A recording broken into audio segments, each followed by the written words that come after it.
ಆಕಾಶವಾಣಿ ಪ್ರಚಲಿತ ವಿದ್ಯಮಾನ ವಿಷಯ ಬಣ್ಣದ ಲೋಕಗಳು ಬರಹ ಕೃಪೆ ಕೇಂದ್ರ ವಾರ್ತಾ ಶಾಖೆ ಬೆಂಗಳೂರು ಓದುತ್ತಿರುವವರು ವಿಜಯಲಕ್ಷ್ಮೀ ನಾಗರಾಜು. ಕಳೆದ ಮಾರ್ಚ್ನಲ್ಲಿ ನವದೆಹಲಿಯ ಟ್ರಾವೆಂಕೋರ್ ಪ್ಯಾಲೇಸ್ ಮೈದಾನವು ಕಲಾವಿದರ ಸೃಜನಶೀಲ ಶಕ್ತಿ, ಬುಡಕಟ್ಟು ಸಂಪ್ರದಾಯಗಳನ್ನು ಅನ್ವೇಷಿಸುವ ಸಂದರ್ಶಕರು ಮತ್ತು ನೈಸರ್ಗಿಕ ವರ್ಣದ್ರವ್ಯಗಳ ಸುವಾಸನೆಯಿಂದ ಕಳೆಗಟ್ಟಿತ್ತು. ಇದು ಭಾರತ ಸರ್ಕಾರದ ಬುಡಕಟ್ಟು ವ್ಯವಹಾರಗಳ ಸಚಿವಾಲಯವು ಆಯೋಜಿಸಿದ್ದ ಬುಡಕಟ್ಟು ಕಲಾ ಉತ್ಸವ 2026 ಎಂಬ ರಾಷ್ಟೀಯ ಸಾಂಸ್ಕೃತಿಕ ಕಾರ್ಯಕ್ರಮವಾಗಿತ್ತು. ಈ ಉತ್ಸವವು ದೇಶದಾದ್ಯಂತ 30ಕ್ಕೂ ಹೆಚ್ಚು ವಿಭಿನ್ನ ಬುಡಕಟ್ಟು ಕಲಾ ಸಂಪ್ರದಾಯಗಳನ್ನು ಪ್ರತಿನಿಧಿಸುವ 75ಕ್ಕೂ ಹೆಚ್ಚು ಬುಡಕಟ್ಟು ಕಲಾವಿದರನ್ನು ಮತ್ತು 1000ಕ್ಕೂ ಹೆಚ್ಚು ಕಲಾಕೃತಿಗಳನ್ನು ಒಂದೇ ಸೂರಿನಡಿ ತಂದಿತ್ತು. National gallery of modern arts ಮತ್ತು ಫಿಕ್ಕಿ ಸಹಯೋಗದೊಂದಿಗೆ ಆಯೋಜಿಸಲಾದ ಈ ಹಬ್ಬವು ಕೇವಲ ಒಂದು ಪ್ರದರ್ಶನಕ್ಕಿಂತ ಮಿಗಿಲಾಗಿತ್ತು. ಇಲ್ಲಿನ ಕಲಾಕೃತಿಗಳು ಬುಡಕಟ್ಟು ಕಥೆಗಳು, ಪುರಾಣಗಳು, ಪ್ರಕೃತಿ ಮತ್ತು ಸಮುದಾಯದ ಜೀವನವನ್ನು ಚಿತ್ರಿಸುವ ಮೂಲಕ ಭಾರತದ ಸ್ಥಳೀಯ ಸಾಂಸ್ಕೃತಿಕ ಪರಂಪರೆಯ ವೈವಿಧ್ಯತೆಯನ್ನು ಪ್ರದರ್ಶಿಸಿದವು. ಇದು ಸಾಂಪ್ರದಾಯಿಕ ಜ್ಞಾನ ವ್ಯವಸ್ಥೆಗಳು, ಹೊಸ ಪ್ರೇಕ್ಷಕರನ್ನು ಭೇಟಿ ಮಾಡುವ, ಕಲಾಕೃತಿಗಳಿಗೆ ಖರೀದಿದಾರರು ಸಿಗುವ ಮತ್ತು ಜೀವಂತ ಪರಂಪರೆಗೆ ಅರ್ಹವಾದ ಮನ್ನಣೆ ದೊರೆಯುವ ವೇದಿಕೆಯಾಗಿತ್ತು. ಪ್ರದರ್ಶನದ ಆಚೆಗೂ ಬುಡಕಟ್ಟು ಕಲಾ ಉತ್ಸವವು ಬುಡಕಟ್ಟು ಕಲೆಯ ಪುನರುಜ್ಜೀವನ ಮತ್ತು ಸುಸ್ಥಿರ ಭವಿಷ್ಯ, ಸಮಕಾಲೀನ ಸ್ಥಳಗಳಲ್ಲಿ ಬುಡಕಟ್ಟು ಕಲೆ ಮತ್ತು ಜೀವನೋಪಾಯ ಹಾಗೂ ಮಾರುಕಟ್ಟೆ ಸಂಪರ್ಕಗಳಂತಹ ವಿಷಯಗಳ ಕುರಿತು ಸಂವಾದ ಗೋಷ್ಠಿಗಳನ್ನು ಒಳಗೊಂಡಿತ್ತು. ಈ ಕಾರ್ಯಕ್ರಮವು ಸಹಭಾಗಿತ್ವದ ಕಾರ್ಯಾಗಾರಗಳು, ಬುಡಕಟ್ಟು ಕಲೆಗಳ ಮೂಲಕ ಕಥೆ ಹೇಳುವಿಕೆ, ಸಚಿತ್ರ ಭಾಷಣಗಳು ಮತ್ತು ನೇರ ಪ್ರಾತ್ಯಕ್ಷಿಕೆಗಳನ್ನು ಒಳಗೊಂಡಿತ್ತು. ಭಾರತದಾದ್ಯಂತ ಕಲಾ ಶಿಕ್ಷಣ ಪಡೆಯುತ್ತಿರುವ 100ಕ್ಕೂ ಹೆಚ್ಚು ಬುಡಕಟ್ಟು ವಿದ್ಯಾರ್ಥಿಗಳಿಗೆ ಈ ಪ್ರದರ್ಶನದ ಮಾರ್ಗದರ್ಶಿ ಪ್ರವಾಸ, ಹಿರಿಯ ಬುಡಕಟ್ಟು ಕಲಾವಿದರೊಂದಿಗೆ ಮಾರ್ಗದರ್ಶನ ಸೆಷನ್ಗಳು ಮತ್ತು ನೇರ ಸೃಜನಾತ್ಮಕ ಪ್ರಕ್ರಿಯೆಗಳ ಪರಿಚಯವನ್ನು ಮಾಡಿಕೊಡಲಾಯಿತು. ಭಾರತದ ಬುಡಕಟ್ಟು ಕಲೆಯು ಚಿತ್ರಕಲೆಗಳು, ಲೋಹದ ಕಲೆಗಳು, ಮರದ ಕೆತ್ತನೆಗಳು, ಜವಳಿ, ಮಡಿಕೆ ಕಲೆ ಮತ್ತು ದೇಹದ ಮೇಲಿನ ಕಲೆ ಸೇರಿದಂತೆ ವ್ಯಾಪಕ ಶ್ರೇಣಿಯ ಪ್ರಕಾರಗಳನ್ನು ಒಳಗೊಂಡಿದೆ. ಇವುಗಳಲ್ಲಿ ಹೆಚ್ಚಿನವು ಬುಡಕಟ್ಟು ಸಮುದಾಯಗಳು ವಾಸಿಸುವ ಗ್ರಾಮೀಣ ಮತ್ತು ಅರಣ್ಯ ಪ್ರದೇಶಗಳಿಂದ ಉದ್ಭವಿಸಿವೆ. ಪ್ರಕೃತಿ, ಪ್ರಾಣಿಗಳು, ಪುರಾಣಗಳು, ಪೂರ್ವಜರ ಆತ್ಮಗಳು, ಕೃಷಿ ಜೀವನ ಮತ್ತು ಸಮುದಾಯದ ಆಚರಣೆಗಳು ಇಲ್ಲಿನ ಸಾಮಾನ್ಯ ವಿಷಯಗಳಾಗಿವೆ. ಈ ಕಲಾಕೃತಿಗಳನ್ನು ಹೆಚ್ಚಾಗಿ ನೈಸರ್ಗಿಕ ವರ್ಣದ್ರವ್ಯಗಳು, ಬಿದಿರು, ಮರ, ಜೇಡಿಮಣ್ಣು ಮತ್ತು ಲೋಹದಂತಹ ಸ್ಥಳೀಯವಾಗಿ ಲಭ್ಯವಿರುವ ವಸ್ತುಗಳನ್ನು ಬಳಸಿ ರಚಿಸಲಾಗುತ್ತದೆ. ಮಧುಕರ್ ರಾಂಭವ್ ವಾಡು ಅವರು 8 ವರ್ಷದವರಿದ್ದಾಗಲೇ ವರ್ಲಿ ಚಿತ್ರಕಲೆಯನ್ನು ಅಭ್ಯಾಸ ಮಾಡಲು ಪ್ರಾರಂಭಿಸಿದರು. ಸುಮಾರು 5 ದಶಕಗಳಿಂದ ಈ ಕಲೆಗೆ ತಮ್ಮನ್ನು ಸಮರ್ಪಿಸಿಕೊಂಡಿದ್ದಾರೆ. ಈಗ 56 ವರ್ಷದವರಾಗಿರುವ ಅವರು ಕೇವಲ ಒಬ್ಬ ಕಲಾವಿದರಷ್ಟೇ ಅಲ್ಲದೆ ಲೇಖಕರು, ಸಂಶೋಧಕರು ಮತ್ತು ತಾವು ಜೀವಮಾನವಿಡೀ ಅರ್ಥೈಸಿಕೊಂಡ ಸಂಪ್ರದಾಯದ ನಿಷ್ಠಾವಂತ ರಕ್ಷಕರೂ ಆಗಿದ್ದಾರೆ. ಇತಿಹಾಸ ಪೂರ್ವ ಗುಹೆ ಚಿತ್ರಗಳು ಮತ್ತು ಪ್ರಾಚೀನ ಶಿಲಾ ಕೆತ್ತನೆಗಳನ್ನು ವರ್ಲಿ ಕಲೆಗೆ ಜೋಡಿಸುವ ಅದೃಶ್ಯ ಕೊಂಡಿಯನ್ನು ಹುಡುಕುವುದು ಮತ್ತು ಅದರ ಬಗ್ಗೆ ಸಂಶೋಧನೆ ಮಾಡುವುದು ಅವರ ಹವ್ಯಾಸ ಹಾಗೂ ಆಸಕ್ತಿಯಾಗಿದೆ. ಮಹಾರಾಷ್ಟದ ಜಾನಪದ ಕಲಾ ಸಂಪ್ರದಾಯವಾದ ವರ್ಲಿ ಚಿತ್ರಕಲೆಯನ್ನು ವಾರ್ಲಿ ಬುಡಕಟ್ಟು ಜನಾಂಗದವರು ಅಭ್ಯಾಸ ಮಾಡುತ್ತಾರೆ. ಕ್ರಿಸ್ತಶಕ 10ನೇ ಶತಮಾನ ಅಥವಾ ನವಶಿಲಾಯುಗದ ಕಾಲದಷ್ಟು ಹಳೆಯ ಬೇರುಗಳನ್ನು ಹೊಂದಿರುವ ಈ ಕಲೆಯು ಪ್ರಕೃತಿಯೊಂದಿಗಿನ ಆಳವಾದ ಸಂಬಂಧವನ್ನು ಪ್ರತಿಬಿಂಬಿಸುತ್ತದೆ. ಕೃಷಿಯೇ ಈ ಪಂಗಡದ ಮುಖ್ಯ ಜೀವನೋಪಾಯವಾಗಿದ್ದು, ಇದು ಅವರ ಕಲೆಯಲ್ಲಿ ನೈಸರ್ಗಿಕ ಅಂಶಗಳು ಪ್ರಮುಖವಾಗಿ ಮೂಡಿಬರಲು ಕಾರಣವಾಗಿದೆ. ಪ್ರಾಚೀನ ಗುಹೆ ಚಿತ್ರಗಳಂತೆಯೇ ಇವರು ಸಾಂಪ್ರದಾಯಿಕವಾಗಿ ಮಣ್ಣಿನ ಗುಡಿಸಲುಗಳ ಗೋಡೆಗಳನ್ನು ಕ್ಯಾನ್ವಾಸ್ ಆಗಿ ಬಳಸಿಕೊಂಡು ತಮ್ಮ ಸಂಸ್ಕೃತಿ ಮತ್ತು ಪ್ರಕೃತಿಯ ಮೇಲಿನ ಗೌರವವನ್ನು ಚಿತ್ರಿಸುತ್ತಾರೆ. ಅಕ್ಕಿ ಹಿಟ್ಟಿನಿಂದ ಮಾಡಿದ ಬಿಳಿ ಬಣ್ಣವನ್ನು ಬಳಸುವ ಇವರು ದೈನಂದಿನ ಜೀವನದ ಸಂಕೀರ್ಣತೆಯನ್ನು ವೃತ್ತ, ತ್ರಿಕೋನ ಮತ್ತು ಚೌಕಗಳಂತಹ ಮೂಲಭೂತ ಜ್ಯಾಮಿತೀಯ ಆಕಾರಗಳಾಗಿ ಪರಿವರ್ತಿಸುತ್ತಾರೆ.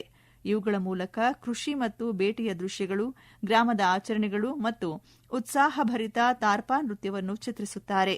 ಪ್ರತಿಯೊಂದು ಚಿತ್ರಕಲೆಯೂ ಮೂಲಭೂತವಾಗಿ ಆ ಸಮುದಾಯ ಮತ್ತು ಅವರು ವಾಸಿಸುವ ಪ್ರಕೃತಿಯ ನಡುವಿನ ಒಂದು ಸುಂದರ ಸಂವಾದವಾಗಿದೆ. ಮಧುಕರ್ ಅವರ ಪಾಲಿಗೆ ಬುಡಕಟ್ಟು ಕಲಾ ಉತ್ಸವದಂತಹ ಕಾರ್ಯಕ್ರಮಗಳು ಕೇವಲ ಪ್ರದರ್ಶನಗಳಲ್ಲ, ಅವು ಸಾಂಸ್ಕೃತಿಕ ಪ್ರತಿಪಾದನೆಯ ರೂಪಗಳಾಗಿವೆ.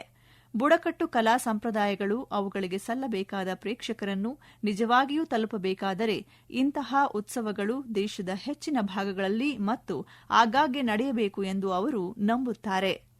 ಇದು ಭಾರತ ಸರ್ಕಾರವು ಒದಗಿಸಿರುವ ಅತ್ಯಂತ ಮಹತ್ವದ ವೇದಿಕೆಯಾಗಿದೆ ಎಂದು ಅವರು ಹೇಳುತ್ತಾರೆ. ಇದು ಜನರು ಬುಡಕಟ್ಟು ಕಲೆಯ ಬಗ್ಗೆ ತಿಳಿದುಕೊಳ್ಳಲು ಸಹಾಯ ಮಾಡುತ್ತದೆ. ಇದನ್ನು ವೃತ್ತಿಯಾಗಿ ಮುಂದುವರಿಸಲು ಬಯಸುವ ಯುವ ಕಲಾವಿದರಿಗೆ ಪ್ರೋತ್ಸಾಹ ನೀಡುತ್ತದೆ. ಈ ಉತ್ಸವದಲ್ಲಿ ಅವರ ಕಲಾಕೃತಿಗಳಿಗೆ ಆತ್ಮೀಯ ಪ್ರತಿಕ್ರಿಯೆ ವ್ಯಕ್ತವಾಗಿದ್ದು, ಮೊದಲ ಬಾರಿಗೆ ವರ್ಲಿ ಕಲೆಯನ್ನು ಕಂಡ ಅನೇಕ ಸಂದರ್ಶಕರು ಅವರ ಹಲವಾರು ಚಿತ್ರಕಲೆಗಳನ್ನು ಖರೀದಿಸಿದ್ದಾರೆ. ಕೆಲವು ಮಳಿಗೆಗಳ ಆಚೆಗೆ ಸಂದರ್ಶಕರನ್ನು ದಿಟ್ಟಿಸಿ ನೋಡುತ್ತಿರುವ ಮುಖಗಳು ಜೀವಂತ ಮನುಷ್ಯರದ್ದಲ್ಲ, ಬದಲಾಗಿ ಅವು ದೇವರುಗಳು, ಆತ್ಮಗಳು ಮತ್ತು ಪೌರಾಣಿಕ ಜೀವಿಗಳ ಮುಖವಾಡಗಳು. ಇವು ಪಶ್ಚಿಮ ಬಂಗಾಳದ ಅಲಿಪುರ್ದುವಾರ್ನ 64 ವರ್ಷದ ಕಲಾವಿದ ಶಾಂತಿರಾಮ್ ರಾಭಾ ಅವರು ತಯಾರಿಸಿದ ರಾಭಾ ಮತ್ತು ತಮಾಂಗ್ ಮುಖವಾಡಗಳು. ಅಸ್ಸಾಂ ಮತ್ತು ಉತ್ತರ ಬಂಗಾಳದ ಕೆಲವು ಭಾಗಗಳಲ್ಲಿ ಪ್ರಮುಖವಾಗಿ ಕಂಡುಬರುವ ರಾಭಾ ಬುಡಕಟ್ಟು ಜನಾಂಗದಲ್ಲಿ ಮುಖವಾಡ ತಯಾರಿಕೆಯು ಜಾನಪದ ನಾಟಕ ಮತ್ತು ಧಾರ್ಮಿಕ ನೃತ್ಯಗಳೊಂದಿಗೆ ಅವಿನಾಭಾವ ಸಂಬಂಧ ಹೊಂದಿರುವ ಒಂದು ಪ್ರಾಚೀನ ಕಲೆಯಾಗಿದೆ. ಮರ, ಬಿದಿರು, ಸೋರೆಕಾಯಿ ಅಥವಾ ಜೇಡಿ ಮಣ್ಣಿನಿಂದ ಕೆತ್ತಲಾದ ಮತ್ತು ಎದ್ದು ಕಾಣುವ ಬಣ್ಣಗಳಿಂದ ಚಿತ್ರಿಸಲ್ಪಟ್ಟ ಪ್ರತಿಯೊಂದು ಮುಖವಾಡವು ಪುರಾಣದ ಪಾತ್ರಗಳು, ಪ್ರಾಣಿಗಳು ಅಥವಾ ಧಾರ್ಮಿಕ ವಿಧಿವಿಧಾನಗಳ ಸಮಯದಲ್ಲಿ ಆಹ್ವಾನಿಸಲಾಗುವ ಆತ್ಮಗಳನ್ನು ಚಿತ್ರಿಸುತ್ತವೆ. ಹಿಮಾಲಯದ ತಪ್ಪಲಿನ ತಮಾಂಗ್ ಸಂಪ್ರದಾಯಗಳು ಕೂಡ ಇದೇ ರೀತಿಯ ಆಧ್ಯಾತ್ಮಿಕ ಲಕ್ಷಣಗಳನ್ನು ಹಂಚಿಕೊಳ್ಳುತ್ತವೆ. ಕಲಾವಿದರು ದೇವರು ಮತ್ತು ಪೌರಾಣಿಕ ಜೀವಿಗಳನ್ನು ತಮ್ಮಲ್ಲಿ ಆವಾಹಿಸಿಕೊಳ್ಳಲು ಈ ಮುಖವಾಡಗಳನ್ನು ಧರಿಸುತ್ತಾರೆ. ಇದು ಮಾನವ ಮತ್ತು ದೈವಿಕ ಲೋಕದ ನಡುವಿನ ಗಡಿಯನ್ನು ಅಳಿಸಿ ಹಾಕುತ್ತದೆ. ಶಾಂತಿರಾಮ್ ರಾಭಾ ಅವರ ಕಥೆಯು ವಿಶೇಷವಾಗಿ ಗಮನಾರ್ಹವಾಗಿದೆ, ಏಕೆಂದರೆ ಅವರು ಈ ಕಲೆಗೆ ಬಂದದ್ದು ತಮ್ಮ ಯೌವನದಲ್ಲ, ಬದಲಿಗೆ ದಶಕಗಳ ಕಾಲ ಸೇನೆಯಲ್ಲಿ ಸೇವೆ ಸಲ್ಲಿಸಿದ ನಂತರ ಸೇನೆಯಿಂದ ನಿವೃತ್ತರಾದ ಬಳಿಕವಷ್ಟೇ ಅವರು ಮುಖವಾಡ ತಯಾರಿಕೆಯ ಪರಿಕರಗಳನ್ನು ಕೈಗೆತ್ತಿಕೊಂಡರು. ಆರಂಭದಲ್ಲಿ ಕೇವಲ ಕುತೂಹಲದಿಂದ ಆರಂಭವಾದ ಈ ಕೆಲಸವು ಶೀಘ್ರದಲ್ಲೇ ಅವರ ಜೀವನದ ಗುರಿಯಾಯಿತು. ಈ ಬುಡಕಟ್ಟು ಕಲಾ ಉತ್ಸವದ ಮೊದಲ ದಿನವೇ ಅವರ ಅನೇಕ ಮುಖವಾಡಗಳು ಮಾರಾಟವಾಗುವ ಮೂಲಕ ಅವರ ಕಲೆಗೆ ಮಾರುಕಟ್ಟೆಯಲ್ಲಿ ಉತ್ತಮ ಮನ್ನಣೆ ದೊರೆತಿದೆ. ಅವರ ಪಾಲಿಗೆ ಮುಖವಾಡವನ್ನು ಮಾರಾಟ ಮಾಡುವುದು ಎರಡನೇ ಆದ್ಯತೆಯ ವಿಷಯ. ಅದಕ್ಕಿಂತ ಮಿಗಿಲಾಗಿ ಈ ವಿನಿಮಯವು ಏನನ್ನು ಪ್ರತಿನಿಧಿಸುತ್ತದೆ ಎಂಬುದು ಅವರಿಗೆ ಮುಖ್ಯವಾಗಿದೆ. ಈ ಕಥೆ ಹೇಳುವ ಸಂಪ್ರದಾಯಗಳನ್ನು ಹೊಸ ತಲೆಮಾರಿನ ಜನರ ಮುಂದೆ ತರುವ ಮತ್ತು ಈ ಕಲೆಯನ್ನು ಮುಂದುವರಿಸುತ್ತಿರುವ ಕುಶಲಕರ್ಮಿಗಳು ಇಲ್ಲದ ಕಾಲದಲ್ಲೂ ಈ ಸಂಪ್ರದಾಯಗಳು ಮರೆಯಾಗದಂತೆ ನೋಡಿಕೊಳ್ಳುವ ಒಂದು ಅವಕಾಶ ಎಂದು ಅವರು ಭಾವಿಸುತ್ತಾರೆ. ಮಧ್ಯ ಭಾರತದಾದ್ಯಂತ, ವಿಶೇಷವಾಗಿ ಮಧ್ಯಪ್ರದೇಶದ ಮನೆಗಳ ಗೋಡೆಗಳು ಮತ್ತು ನೆಲದ ಮೇಲೆ ಗೊಂಡಾ ಚಿತ್ರಕಲೆಯು ತನ್ನ ಬೇರುಗಳನ್ನು ಹೊಂದಿದೆ.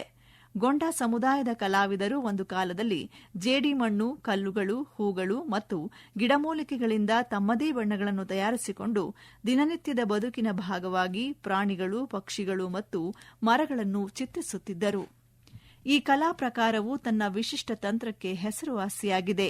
ಇಲ್ಲಿ ಪ್ರತಿಯೊಂದು ಆಕಾರವನ್ನು ತುಂಬಲು ಚುಕ್ಕಿಗಳು ಮತ್ತು ಗೆರೆಗಳ ಸಂಕೀರ್ಣ ವಿನ್ಯಾಸಗಳನ್ನು ಬಳಸಲಾಗುತ್ತದೆ. ಇದು ಕಲಾಕೃತಿಗಳಿಗೆ ಒಂದು ಲಯಬದ್ಧವಾದ ಹಾಗೂ ಸುಮಧುರವಾದ ಸಂಗೀತದಂತಹ ಗುಣವನ್ನು ನೀಡುತ್ತದೆ.